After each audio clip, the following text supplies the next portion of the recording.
Hello and welcome to the Brainiac. Hello and welcome to the Brainiac. My name is Himanshi. हम यहाँ discuss करते हैं the top most current affairs of the day. आज हम discuss करेंगे 11th मई के current affairs. So let's get started. आज का पहला क्वेश्चन इज अबाउट कि गवर्नमेंट ऑफ इंडिया ने जो है साइन किया है 500 मिलियन का जो है अग्रीमेंट विथ AIIB बैंक. हमें बताना है कि इस बैंक का जो है फुल फॉर्म क्या है. Asian dash investment bank. तो हमें बताना है कि जो फर्स्ट आई है उसका फुल फॉर्म क्या है. ऑप्शन हमारे सामने है. Answer is that Asian infrastructure investment bank यानी कि AIIB से इंडिया ने जो है अग्रीमेंट साइन किया है फॉर USD 500 मिलियन डॉलर्स. देखिए, तो गवर्नमेंट ऑफ इंडिया जो है ये ले रही है 500 मिलियन का loan credit from Asian infrastructure investment bank under the covid emergency response and health system preparedness project. ठीक है, इसके अंदर क्या है, जो हम ये अमाउंट ले रहे हैं ये हमें हेल्प करेगा ताकि हम इस पैंडेमिक को अच्छी तरीके से हैंडल कर सके और अपनी जो पब्लिक हेल्थ सिस्टम है उसे जो है अच्छी तरीके से स्ट्रेंथन कर सके. जो एशियन इंफ्रास्ट्रक्चर इन्वेस्टमेंट बैंक है इन्होंने हमें काफ़ी सारे लोन दिए हुए, लेकिन जो है ये पहली बार ऐसा है कि ये हेल्थ सेक्टर के लिए हमें जो है इस तरीके का सपोर्ट जो है वो प्रोवाइड कर रहे हैं. ठीक है, इसके साथ ये जो प्रोजेक्ट है इसमें फाइनेंस किया जा रहा है world bank as well as AIIB के द्वारा. ये क्या है, टोटल 1.5 बिलियन का जो है अमाउंट होगा, लेकिन इसमें क्या है करीब 1 बिलियन जो है ये हमें वर्ल्ड बैंक प्रोवाइड कर रही है और जो बचे हुए 500 मिलियन है ये हमें AIIB जो है प्रोवाइड कर रहे हैं. तो वर्ल्ड बैंक हमें दे रहा है 1 बिलियन और AIIB जो दे रहा है वो है हमें 500 बिलियन दे रहा है. एशियन इंफ्रास्ट्रक्चर जो है इसकी हेडक्वार्टर है बीजिंग चाइना में और इसके प्रेसिडेंट है जिन लिकन. नेक्स्ट क्वेश्चन देखते हैं. नेक्स्ट क्वेश्चन इज अबाउट कि where is the national stock exchange located. तो हमें बताना है कि NSE यानी कि नेशनल स्टॉक एक्सचेंज जो है ये कहाँ लोकेटेड है. हमारे पास ऑप्शंस है. Let's see what the answer is. That it is located in Mumbai. तो नेशनल स्टॉक एक्सचेंज जो है वो मुंबई में सिचुएटेड है. तो ये जो बॉडी है रिसेंटली ये इसलिए न्यूज में थी क्योंकि हमारे जो फाइनेंस मिनिस्टर है निर्मला सीतारमन, इन्होंने रिसेंटली लॉन्च किया है INR USD future and options contract on the 2 international exchanges जो कि हमारे हैं BSE as well as NSE. तो इन दोनों पे जो है रिसेंटली लॉन्च किया है फ्यूचर ऑप्शंस कॉन्ट्रैक्ट जो कि INR USD है. INR क्या है, इंडियन रुपीस, और USD यानी कि यूनाइटेड स्टेट्स डॉलर्स. तो इन पे बेस्ड जो है कॉन्ट्रैक्ट्स फ्यूचर और ऑप्शंस कॉन्ट्रैक्ट जो है रिसेंटली लॉन्च किए गए at GIFT international financial services centre at Gandhinagar. हमने रिसेंटली देखा था कि इंटरनेशनल फाइनेंशियल सर्विसेज सेंटर जो है वो रिसेंटली जो है लॉन्च किया गया है इन गांधीनगर गुजरात. तो ये जो है यहाँ सिचुएटेड है. Bombay as well as national stock exchange जो है इन दोनों के हेडक्वार्टर्स है मुंबई में. और जैसे कि हम जानते हैं कि मुंबई हमारी जो है financial as well as commercial capital कहा जाता है इसे. तो काफ़ी सारे जो बड़े हमारे ऑर्गेनाइजेशन हो गए जैसे RBI हो गई, जैसे हमने देखा BSE NSE, ये सभी के जो हेडक्वार्टर्स हैं वो हमें मुंबई में ही देखने मिलेंगे. फ्यूचर और ऑप्शंस कॉन्ट्रैक्ट के थ्रू जो है आप अगर आप इन्वेस्टर हैं तो आप अपना जो भी शेयर है वो खरीद सकते हैं या बेच सकते हैं at a specific price in a specific date also. Options contract के अंदर क्या आ जाता है कि आप अपने शेयर को जो है किसी भी टाइम पे खरीद या फिर बेच सकते हैं till the validity of the contract exist. तो आपके पास जो है ये ऑप्शन रहता है कि आप उसको कभी भी बेच सकते हैं. लेकिन फ्यूचर कॉन्ट्रैक्ट के अंदर क्या होता है, ये जो है ये सिर्फ खरीदा या फिर बेचा जा सकता है on a specific future date. Alright, तो ये हमने देखा फ्यूचर और ऑप्शंस कॉन्ट्रैक्ट के बारे में as well as BSE and NSE के बारे में. नेक्स्ट जो है recently khadi and village industries यानी कि KVIC का जो है टर्नओवर रिसेंटली हो गया है 90,000 करोड़ जो कि है 16% more from the turnover in financial year 2019. तो 2019 के कंपैरिजन में 16% ज़्यादा टर्नओवर हो गया है खादी एंड विलेज इंडस्ट्री का. ठीक है, तो खादी एंड विलेज इंडस्ट्री जो है हमारी ये एक स्टैट्यूटरी बॉडी है और ये फॉर्म की गई थी 1957 में अंडर द KVIC एक्ट. जैसे मैंने आपको बताया था पहले भी कि स्टैट्यूटरी बॉडी उसे कहा जाता है जो कोई भी बॉडी किसी एक्ट के थ्रू बनती है उसे हम स्टैट्यूटरी बॉडी बोलते हैं. ये जो है ये एक एपेक्स बॉडी है under the ministry of micro small and medium enterprises. हमारे जो KVIC के चीफ हैं ये है विनय कुमार सक्सेना और ये भी जो है इसका हेडक्वार्टर है मुंबई में. नेक्स्ट क्वेश्चन देखते हैं. नेक्स्ट क्वेश्चन इज अबाउट कि TRIFED along with which organisation has signed an MOU for promoting the tribal enterprises. तो हमें बताना है कि ट्राइफेड ने जो है किसके साथ MOU साइन किया है. ऑप्शंस हमारे सामने है. आंसर इज कि ट्राइफेड ने साइन किया है MOU with art of Living organisation. तो ये जो है ट्राइफेड हम जैसे कि देख रहे हैं ये आता है मिनिस्ट्री ऑफ ट्राइबल अफेयर्स के अंदर, और ये इन्होंने कोलैबोरेट किया है आर्ट ऑफ लिविंग फाउंडेशन के साथ, ताकि जो है ये कोलैबोरेट कर सके इन रिस्पेक्टिव प्रोग्राम्स, ताकि जो है जितने भी ट्राइबल एंटरप्राइजेस होते हैं उन्हें जो है प्रमोट किया जा सके। राइट, तो जो ट्राइफेड की जो बॉडी है ये बनाई ही इसलिए गई है ताकि जितने भी हमारे ट्राइबल एंटरप्राइजेस जो है उन्हें प्रमोट किया जा सके। तो इन्होंने साइन किया है MOU with art of living foundation. Alright, next question is about कि who is the founder of servant society of India. तो हमें बताना है कि who is the founder of servant society of India. Options हमारे सामने हैं, let's see what the answer is. तो आंसर है कि सर्वेंट सोसाइटी ऑफ इंडिया जो है ये फॉर्म की गई थी बाय गोपाल कृष्ण गोखले। देखिए ये न्यूज़ में इसलिए है क्योंकि जो हमारे freedom fighter and social reformer that is Gopal Krishna Gokhale जो है इनकी रिसेंटली 154th बर्थ एनिवर्सरी जो है इसे सेलिब्रेट किया गया था। As well as recently Rabindranath Tagore की भी जो है जयंती रिसेंटली सेलिब्रेट की गई थी और ये उनकी 159th बर्थ एनिवर्सरी थी। नेक्स्ट क्वेश्चन देखते हैं, ICMR ने रिसेंटली पार्टनर किया है किसके साथ फॉर द डिलीवरी ऑफ कोविड-19 testing kits to at least 200 labs in the country. तो हमें बताना है कि डिलीवरी के लिए जो है delivery of this testing kits के लिए ICMR ने किसके साथ पार्टनर किया है।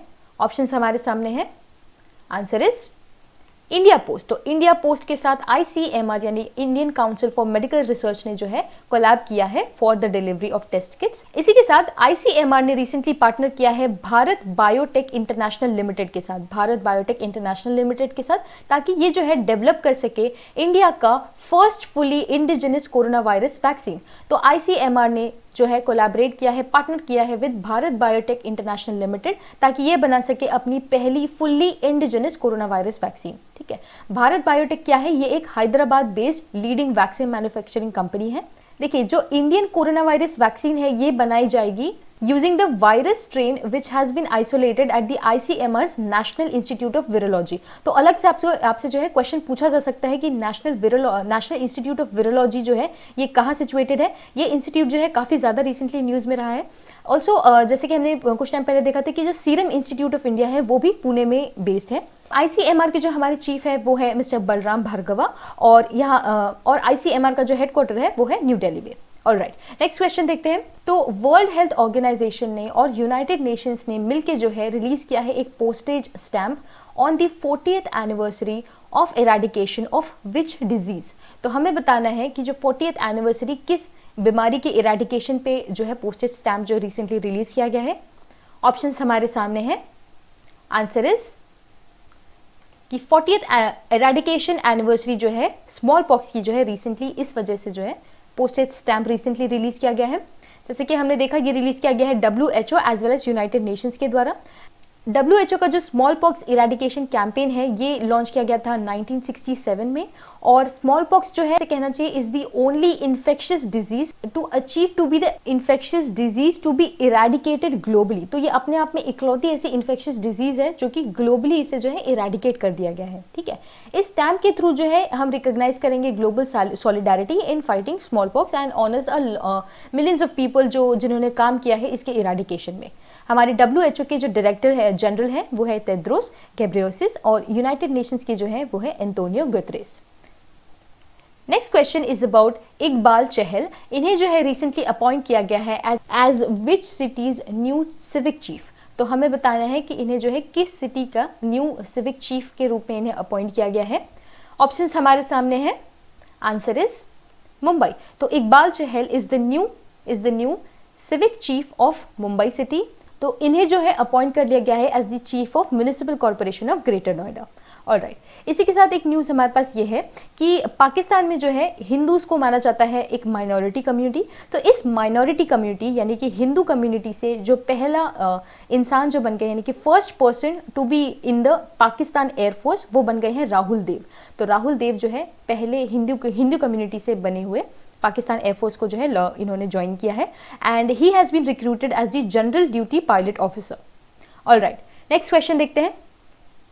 हमें बताना है व्हाट इज HMABS। तो हमें बताना है कि HMABS जो है ये क्या है।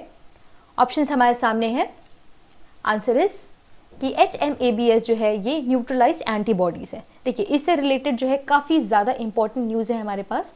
CSIR यानी कि council for scientific and industrial research, इन्होंने जो है अपने प्रोग्राम जिसका नाम है new millennial Indian technology leadership initiative, इस प्रोग्राम के थ्रू जो है इन्होंने अप्रूव कर दिया है मल्टी इंस्टीट्यूशनल प्रोजेक्ट, जिसके थ्रू ये डेवलप करने वाले हैं ह्यूमन मोनोक्लोनल एंटीबॉडीज एंड ये जो है ये न्यूट्रलाइज कर सकती है कोरोना वायरस इन पेशेंट्स। तो इसका मतलब ये है कि ये इस तरह की जो एंटीबॉडीज जो है ये न्यूट्रलाइज कर देगी किसी भी पेशेंट में अगर कोरोना वायरस है तो उसके अंदर जो है उसे न्यूट्रलाइज कर दिया जाएगा। ये क्या होता है, ये जो होती है ये इस तरीके की एंटीबॉडीज होती है जो कि रिकवर की जाती है फ्रॉम कॉन्वेलेसेंट पेशेंट्स, यानी कि ऐसे पेशेंट से जो कि कॉन्वेलेसेंट फेज में है। कॉन्वेलेसेंट मतलब कि रिकवरी फेज में, तो ऐसा कोई भी पेशेंट जो रिकवरी फेज में होता है उनसे जो है इस तरीके के एंटीबॉडीज को रिकवर कर लिया जाता है और इन्हें जो है फर्दर यूज किया जाता है ताकि वो न्यूट्रलाइज कर सके म्यूटेटेड वायरस को। ये जो मोनोक्लोनल हम न्यूट्रलाइजिंग एंटीबॉडी का जो हम देख रहे हैं ये पहली बार डेवलप किया गया था इजराइल ने। ये भी रीसेंट न्यूज़ है और ये भी काफ़ी ज़्यादा इंपॉर्टेंट न्यूज़ है। अगर आपसे पूछा जाए कि ऐसा पहला कौन सा कंट्री था जिन्होंने मोनोक्लोनल न्यूट्रलाइजिंग एंटीबॉडीज जो है डेवलप की थी तो वो है इजराइल, और इन्होंने जो है रिसेंटली इसे जो है डेवलप किया था। तो इसी के लाइन्स पे जो है CSIR ने भी अपने प्रोग्राम के थ्रू जो है HMABs जो है ये रिसेंटली डेवलप करना स्टार्ट किया है। और जैसे कि हम ये प्रोग्राम देख रहे हैं ये जो है it is the largest PPP यानी कि public private partnership model for research and development programme in the country. Alright, तो जैसे कि हमने देखा, हमने सारी इन्फॉर्मेशन देखी related to monoclonal antibodies. Next question देखते हैं। नेक्स्ट क्वेश्चन इज अबाउट कि मूडीज ने जो है इंडिया की GDP ग्रोथ को स्लैश कर दिया है यानी कि कम कर दिया है। हमें बताना है कि अब इनके अकॉर्डिंग जो है इंडिया की GDP ग्रोथ कितनी होने वाली है। ऑप्शन हमारे सामने है। आंसर इज कि अकॉर्डिंग टू देम इंडिया जो है ग्रो करने वाला है 0% पे for the financial year 2020 to 21, और इनका जो है प्रीवियस एस्टिमेट जो था 2.6% था, लेकिन अब इनके हिसाब से जो है हम 0% पे ग्रो करने वाले हैं। एक और ऑर्गेनाइजेशन जिनके हिसाब से हम 0% पे ग्रो करने वाले हैं वो है बार्कलेस, और इसके अलावा जो बाकी इंपॉर्टेंट ऑर्गेनाइजेशन जैसे कि फिच, इनके अकॉर्डिंग हम ग्रो करेंगे 0.8% पे, IMF के अकॉर्डिंग 1.9%, वर्ल्ड बैंक के अकॉर्डिंग 1.5 से लेकर 2.8% और एशियन डेवलपमेंट बैंक के अकॉर्डिंग हम 4% जो है ग्रो करने वाले हैं। तो ये सारे फैक्ट्स थे related to India's GDP growth rate. अब नेक्स्ट क्वेश्चन देख लेते हैं। नेक्स्ट क्वेश्चन इज अबाउट कि किस गवर्नमेंट ने रिसेंटली लॉन्च किया है प्रवासी राहत मित्रा ऐप। तो हमें बताना है कि ये जो ऐप है ये किस गवर्नमेंट के द्वारा जो है लॉन्च किया गया है। ऑप्शन हमारे सामने है। Answer is Uttar Pradesh. तो उत्तर प्रदेश ने लॉन्च किया है प्रवासी राहत मित्रा ऐप, और ये जो है एक तरीके का मल्टीपर्पस ऐप है और ये प्रोवाइड करेगा benefits of government schemes to the migrant workers. तो अगर आपसे पूछा जाए कि ये जो ऐप है ये किसके लिए है, तो ये माइग्रेंट वर्कर्स को जो है किसी तरीके की रिलीफ या बेनिफिट्स प्रोवाइड करने के लिए जो है इसे प्रोवाइड किया गया है। ठीक है, और ये जो है ये डेवलप किया गया है by the state department in collaboration with UNDP। तो UNDP के साथ मिलकर इन्होंने जो है इस ऐप को डेवलप किया है। ऑल्सो हमारे जो उत्तर प्रदेश के जो CM हैं वो है मिस्टर योगी आदित्यनाथ, और यहाँ की जो गवर्नर है वो है आनंदीबेन पटेल। उत्तर प्रदेश में रिसेंटली काफ़ी सारे डेवलपमेंट्स हुए हैं, जैसे कि टीम 11 हो गया कि उत्तर प्रदेश जो है पहला स्टेट बन गया है जो अपने कम्युनिटी किचन्स को जो है जियो टैग करने वाला है। As well as Uttar Pradesh में जो है पहली बार वर्चुअल कोर्ट्स जो है इनॉग्रेट किए गए हैं, स्टार्ट किए गए हैं in the Allahabad high court. तो ये सभी फैक्ट्स थे रिलेटेड टू उत्तर प्रदेश। अब नेक्स्ट क्वेश्चन देख लेते हैं। नेक्स्ट क्वेश्चन इज अबाउट कि which government has developed a unique vehicle जिसका नाम है संजीवनी। तो संजीवनी व्हीकल जो है ये रिसेंटली बनाया गया है by the government of Madhya Pradesh. तो मध्य प्रदेश की गवर्नमेंट ने जो है रिसेंटली लॉन्च किया है एक यूनिक व्हीकल जिसका नाम है संजीवनी। इस व्हीकल की हेल्प से जो है health workers can investigate any suspected patients without coming in contact with them. Also recently हमने जो देखा था आयुष संजीवनी ऐप, ये लॉन्च किया गया था बाय द हेल्थ मिनिस्टर, और ये जो है ये इसलिए बनाया गया था ताकि जो भी ट्रेडिशनल नॉलेज है आयुष रिलेटेड, यानी कि आयुर्वेदा वगैरह जो रिलेटेड जो भी नॉलेज है वो लोगों तक यानी कि ग्लोबल पॉपुलेशन तक इजीली पहुंच सके। तो ये जो संजीवनी व्हीकल है ये है मध्य प्रदेश गवर्नमेंट का, और आयुष संजीवनी ऐप जो है लॉन्च किया गया था बाय द हेल्थ मिनिस्ट्री, पर इसे बनाया गया था AYUSH ministry as well as ministry of information and technology के द्वारा। नेक्स्ट क्वेश्चन देखते हैं।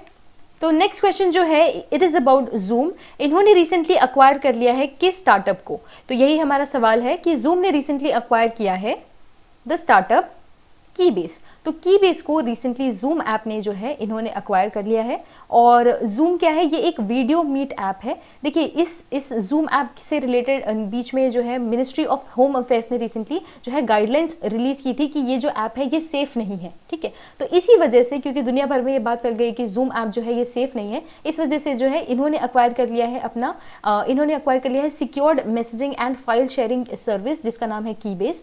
इसके थ्रू जो है ये एम करते हैं at eventually building end to end encryption. तो यानी कि इससे जो होगा जूम ऐप के थ्रू जो भी वीडियो कॉलिंग होगी वो सेफर होगी। तो इस वजह से इन्होंने जो है इस स्टार्टअप को जो है अक्वायर किया है। जूम क्या है, it is an American communication technology और ये हेडक्वार्टर है सैन जोस अमेरिका में। और इसके जो सीईओ है वो है मिस्टर एरिक युआन। आज जो है हम कंबाइंड सेशन कर रहे हैं, तो थोड़ा सा जो सेशन है हमारा लंबा हो सकता है, so just stay with me. पर हम कोशिश ज़रूर करेंगे कि जो है एक ही दिन में सारी न्यूज़ को कवर ना करें, थोड़ा थोड़ा पार्ट्स में करें, ताकि आपको भी लोड ना हो और इजीली जो है हम सारे फैक्ट्स भी आसानी से याद कर सकें। तो अब इसी के साथ हम नेक्स्ट क्वेश्चन देख लेते हैं। That Cyril Amarchand Mangaldas along with which organization इन्होंने रिलीज की है एक जॉइंट रिपोर्ट जिसका नाम है एंटरटेनमेंट लॉ बुक 2020। तो हमें जो है इस जॉइंट रिपोर्ट के बारे में बताना है कि ये जॉइंट रिपोर्ट इन्होंने किसके साथ मिलकर जो है लॉन्च की है, रिलीज की है। ऑप्शन हमारे सामने है। आंसर इज FICCI यानी कि फिक्की के साथ मिलके सिरिल अमरचंद मंगलदास ने जो है इन्होंने एक जॉइंट रिपोर्ट लॉन्च की है जिसका नाम है entertainment law book 2020। Federation of Indian chambers of commerce and industry जो है इन्होंने इनके साथ मिलकर जो है इस रिपोर्ट को रिलीज किया गया है। द रिपोर्ट जो है ये प्रेजेंट करती है regulatory developments in the field of TV, broadcasting, distribution, music etcetera. तो ये जो है इंडियन चेंबर्स ऑफ कॉमर्स ने मिलकर जो है टीवी इंडस्ट्री को जो किसी तरीके का रेगुलेशन और उसकी जो रिपोर्ट है, उससे रिलेटेड जो रिपोर्ट है उसे रिलीज किया है जिसका नाम है एंटरटेनमेंट लॉ बुक 2020। हमारी जो फिक्की के प्रेसिडेंट है वो है संगीता रेड्डी। तो अब नेक्स्ट क्वेश्चन देख लेते हैं। नेक्स्ट क्वेश्चन इज अबाउट कि किस कंपनी ने लॉन्च किया है ओन ऑनलाइन प्लेटफॉर्म। तो हमें बताना है कि ओन ऑनलाइन प्लेटफॉर्म जो है ये रिलीज की गई है, लॉन्च की गई है बाय द कंपनी महिंद्रा। तो महिंद्रा ने जो है लॉन्च किया है ओन ऑनलाइन। तो ओन ऑनलाइन मतलब आप किसी चीज को ओन करने वाले हैं। तो महिंद्रा अगर ये लॉन्च करा यानी कि आपको कार बाइंग के लिए तो जो है आप इजीली जो है खरीद सके, ओन कर सके, इसके लिए इसे लॉन्च किया गया है। And it is described as a one stop 24/7 platform allowing its customers to not only select and book a Mahindra car but also exchange and accessorise. मतलब पूरी तरीके से आपके जो भी है ऑटोमोबाइल्स या कार्स वगैरह के लिए जो आप इजीली वन स्टॉप प्लेटफॉर्म पे जा सकते हैं जिसका नाम है ओन ऑनलाइन। हमारे महिंद्रा की जो सीईओ है वो है mister Anand Mahindra. Next question देखते हैं।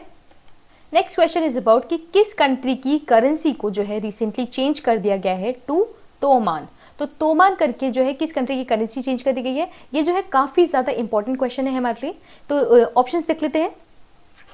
ऑप्शंस हमारे सामने है। आंसर इज कि toman is the new currency of Iran. तो ईरान की जो करेंसी है वो बन गई है अब तोमान।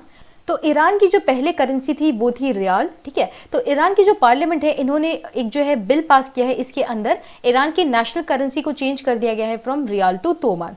ओके तो एक तोमान की जो वैल्यू है अब होगी 10,000 रियाल, यानी कि 10,000 रियाल मिलके अब एक करेंसी बनेगी, यानी कि एक तोमान कहलाया जाएगा। ओके ये जो है इन्होंने मूव इसलिए लिया था क्योंकि काफ़ी सारी जो है प्रॉब्लम देखी जा रही थी ईरान में, जैसे कि वहाँ पे काफ़ी ज़्यादा जो इनकी करेंसी की वैल्यू है वो गिर रही थी बिकॉज यूएस ने रिसेंटली इन पे जो है सैंक्शंस लगा दिए हैं फिर से। इस वजह से उनकी करेंसी वीक हो रही थी, काफ़ी ज़्यादा इन्फ्लेशन हो रहा था, इस वजह से उन्होंने ये मूव लिया है और अपनी जो करेंसी है वो चेंज कर दी है। और यहाँ के जो प्रेसिडेंट है वो है हसन रोहानी और ईरान की कैपिटल है तेहरान। ईरान में ही जो है इंडिया ने चाबहार पोर्ट डेवलप किया है जिसके थ्रू हमने देखा था कि रिसेंटली वीट का कंसाइनमेंट अफगानिस्तान हमने पहुंचाया था। तो नेक्स्ट क्वेश्चन देखते हैं। नेक्स्ट क्वेश्चन इज अबाउट कि मिनिस्ट्री ऑफ टूरिज्म ने लॉन्च किया है एक कॉन्टेस्ट फॉर लोगो डिजाइनिंग। हमें बताना है कि इस जो कॉन्टेस्ट है इसका नाम क्या है। ऑप्शंस हमारे सामने है। आंसर इज तो मिनिस्ट्री ऑफ टूरिज्म ने लॉन्च किया है कॉन्टेस्ट जिसका नाम है देखो अपना देश, ठीक है। तो देखो अपना देश करके रिसेंटली हमने देखा था कि मिनिस्ट्री ऑफ टूरिज्म ने एक वेबिनार भी लॉन्च किया है, ठीक है, जिसमें वो जो है इंडिया से रिलेटेड जितने भी कल्चरल इंपॉर्टेंस है वो वेबिनार्स के थ्रू जो है प्रोवाइड करने वाली है। तो देखो अपना देश जो है ये लॉन्च किया गया है मिनिस्ट्री ऑफ टूरिज्म और उसी से रिलेटेड जो है लोगो कॉन्टेस्ट भी जो है लॉन्च किया है, वो भी मिनिस्ट्री ऑफ टूरिज्म के द्वारा लॉन्च किया गया है। हमारे जो टूरिज्म मिनिस्टर है वो है mister Prahlad Singh Patel. Next question it is about दिया मिर्जा। इन्हें जो है इनका टर्म एक्सटेंड कर दिया गया है as the goodwill ambassador of which organisation. तो हमें बताना है कि दिया मिर्जा का जो गुडविल एम्बेसडर का टर्म है वो किस ऑर्गेनाइजेशन के लिए एक्सटेंड किया गया है। ऑप्शंस हमारे सामने है। आंसर इज UNEP यानी कि यूनाइटेड नेशंस एनवायरनमेंट प्रोग्राम की जो है ये गुडविल एम्बेसडर थी और अभी जो है इन्हें फिर से एक्सटेंशन मिल गया है। इसका आंसर आप इजीली दे देते अगर आपको पता होता कि UNEP की गुडविल एम्बेसडर है वो दिया मिर्जा है, क्योंकि इन्हें एक्सटेंशन मिला है तो जाहिर सी बात है कि पहले भी ये रह चुकी हैं। ऑल्सो इनका जो टर्म है वो एक्सटेंड किया गया है till 2022। She is also the United Nation sustainable development goals advocate. तो Dia Mirza as the goodwill ambassador. इसी के साथ ग्लोबल एडटेक कंपनी जिसका नाम है एल्सा कॉर्प, इन्होंने अनाउंस किया है कि ये अपॉइंट कर रहे हैं अजिंक्य रहाणे को as the brand ambassador for India, middle east, ENZ and SAARC. तो जो हम देख रहे हैं अजिंक्य रहाणे, इन्हें अपॉइंट किया गया है by global edtech company ELSA corp, ठीक है। और अजिंक्य रहाणे कौन है? He is the vice captain of Indian cricket team. और से रिसेंटली हमने देखा था कि विश्वनाथन आनंद जो है द चेस प्लेयर, उन्हें अपॉइंट किया गया है as the world wildlife fund का ब्रांड एम्बेसडर के रूप में। नेक्स्ट क्वेश्चन देखते हैं। नेक्स्ट इज अबाउट कि विप्रो ने साइन किया है एक MOU विथ विच गवर्नमेंट। तो हमें बताना है कि विप्रो ने साइन किया है MOU विथ महाराष्ट्र। तो महाराष्ट्र की गवर्नमेंट के साथ MOU साइन किया है विप्रो ने।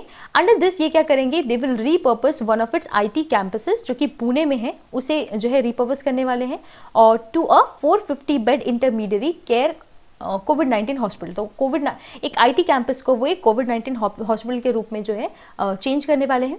और ये कहाँ पे कर रहे हैं? ये पुणे के एक IT कैंपस में करने वाले हैं। पुणे में रिसेंटली हमने देखा था संयम ऐप उन्होंने लॉन्च किया था। और यहीं पे जैसे हम महाराष्ट्र की बात करें तो महाराष्ट्र यानी कि मुंबई में रिसेंटली इंडिया का पहला कोविड टेस्टिंग बस जो है वो लॉन्च किया गया है। तो महाराष्ट्र से रिलेटेड ये सारे फैक्ट्स थे। नेक्स्ट क्वेश्चन देख लेते हैं। नेक्स्ट क्वेश्चन इज अबाउट कि किस ऑर्गेनाइजेशन ने पब्लिश किया है एक step by step guide for law enforcement agencies, ताकि जो है वो इजीली आइडेंटिफाई कर सके सभी फेक न्यूज और वीडियोस को। तो ऑप्शंस हमारे सामने है। Answer is that the bureau of police research and development, इन्होंने जो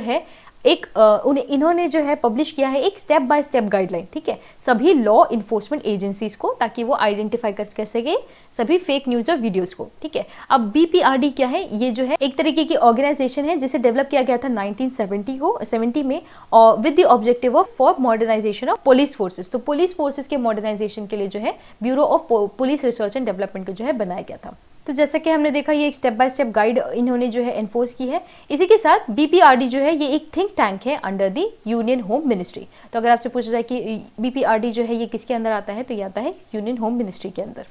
ऑलराइट, तो हम 8 मई को सेलिब्रेट करते हैं happy world red cross day, और ये जो है ये ऑब्जर्व किया जाता है on the birth anniversary of Henry Dunant, who was the founder of international committee of red cross. 8 मई को हम सेलिब्रेट करते हैं रेड क्रॉस डे। इसी के साथ हम 8 मई को ऑब्जर्व करते हैं वर्ल्ड थैलेसीमिया डे, और इस बार की जो इसकी थीम है वो है dawning of the new era for thalassemia. देखिए थैलेसीमिया क्या है? ये एक तरीके की क्रॉनिक और जेनेटिक ब्लड डिजीज है, जिसकी वजह से जो होता है पेशेंट की बॉडी के अंदर हीमोग्लोबिन इनफ जो है पैदा नहीं हो पाता है, और उस वजह से जो है उन्हें एनीमिया हो जाता है। तो इसे जो है थैलेसीमिया का डिजीज कहा जाता है, जो कि क्रॉनिक और जेनेटिक ब्लड डिजीज है। इसकी इंपॉर्टेंस के बारे में लोगों तक पहुंचाने के लिए हम ऑब्जर्व करते हैं 8 मई को world thalassemia day. Also world migratory birds day, तो वर्ल्ड माइग्रेटरी बर्ड डे जो है ये हम ऑब्जर्व करते हैं 9 मई को। इस बार की जो है इसकी थीम है बर्ड्स कनेक्ट आवर वर्ल्ड। ये जो थीम है ये है वर्ल्ड माइग्रेटरी बर्ड की 2020 के लिए। तो हमारे वन लाइनर्स भी हम फटाफट देख लेते हैं। पहला इज अबाउट कुमार संगकारा। इन्हें जो है he is set to serve the second term as the president of Marylebone cricket club. तो MCC के जो है ये पहले ओवरसीज प्रेसिडेंट है, और इन्हें जो है अब रिसेंटली सेकंड टर्म भी जो है प्रोवाइड कर लिया गया है। किसे? मिस्टर कुमार संगकारा को। श्रीलंका के फॉर्मर प्लेयर रह चुके हैं। ऑल्सो इंडियन नेवी की जो PPE है यानी कि पर्सनल प्रोटेक्टिव इक्विपमेंट, उसे क्लियरेंस मिल गई है फॉर द मास प्रोडक्शन, यानी कि इंडियन नेवी के द्वारा जो PPE बनाई गई है उसे मास प्रोडक्शन का क्लियरेंस मिल गया है, and it is being tested by institute of nuclear medicine and allied sciences. इसी के साथ केरला ने रिसेंटली लॉन्च किया है एक interactive health portal to provide comprehensive information on various activities of the department to contain the virus. So that was the last topic for today. All the social media links have been provided in the description below. Also, I really hope you enjoyed the session, and if you did, don't forget to like, share and subscribe to my channel, and I shall see you in the next one.